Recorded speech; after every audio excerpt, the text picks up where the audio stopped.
Good. So good afternoon, everybody. I'm Florent. I'm an air traffic controller at Paris Orly Airport. Today, I'm going to talk about the factors affecting aircraft performance.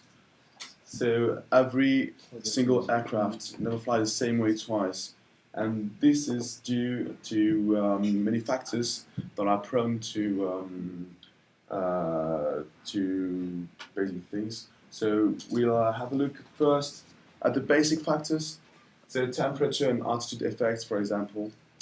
Then we move on to the economic consequences of the air traffic control changes on flight profile. We won't forget for sure the ecological constraints, really important nowadays. And then we'll have a look at other factors and special flights, especially. So first of all, the basic factors.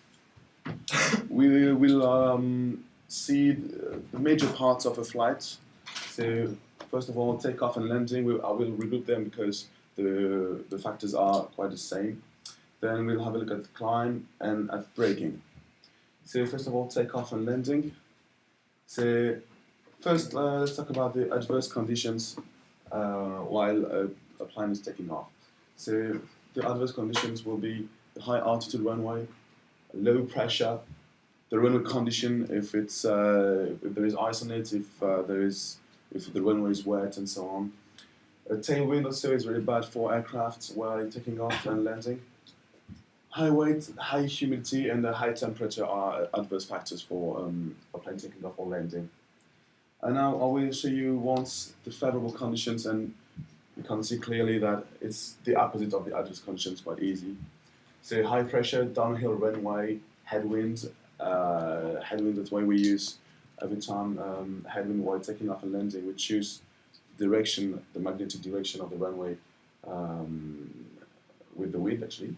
So low weight, low humidity, and low temperature.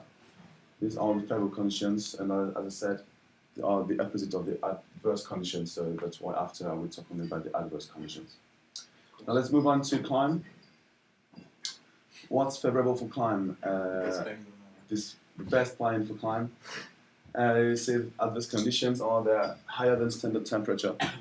It's really bad for climb, for the rate of climb. The lower than standard pressure, high weight and high humidity decreases the rate of climb for an aircraft. And if you especially have an A340, then it's really, really bad because they're quite bad at climbing. And the last part is braking. So as far as braking is concerned, the bad conditions are the runway contamination, like for takeoff. So if the runway is icy or is wet, it really affects braking. Also, strong wind, high speed.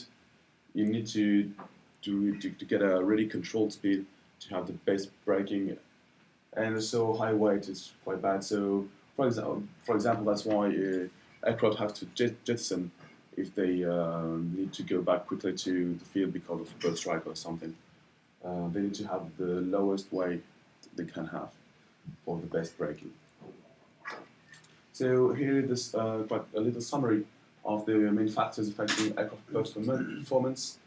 So pressure, density, altitude, speed, as I said just before, runway contamination, weight and humidity. These are the main factors actually.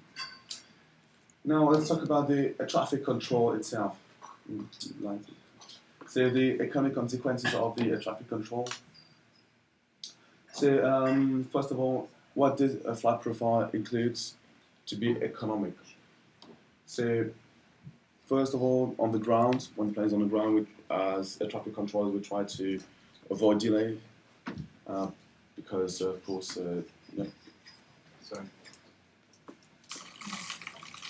we try to avoid delay on the ground. Very important. We try to give the plane the runway that will give the aircraft the shortest route after takeoff. We'll try also to avoid restrictions as far as speed is concerned. To give the shortest routes also when the plane is cruising, for example, we give direct routes so the plane will get quicker to its destination. And we try to give continuous descent so we won't make the plane hold in the holding pattern.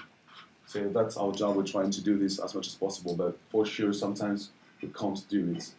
So what does it imply if we can't do it and if we do something a bit less better? So for example, when we change the route with a radar vectoring, this will for sure increase the distance of from departure to destination. So this is bad for the planet. Of course, it would burn more fuel and would be longer, especially for passengers also. We try to think about it as much as possible. The rate of climb, rate of descent, initial level. So when we affect this, we affect the optimum profile. Before flight,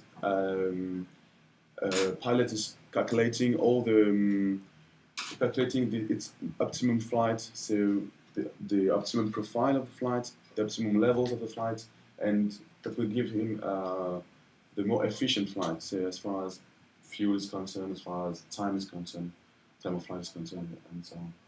So if we affect the optimum profile of the flight, then of course more fuel will be burned. It will be the same with the cruising level. If we affect it, we will affect the optimum level, as I said, that the pilot calculated before the flight. So more fuel will be burned also. It's quite clear. And to illustrate this, let's have a quick look at these figures.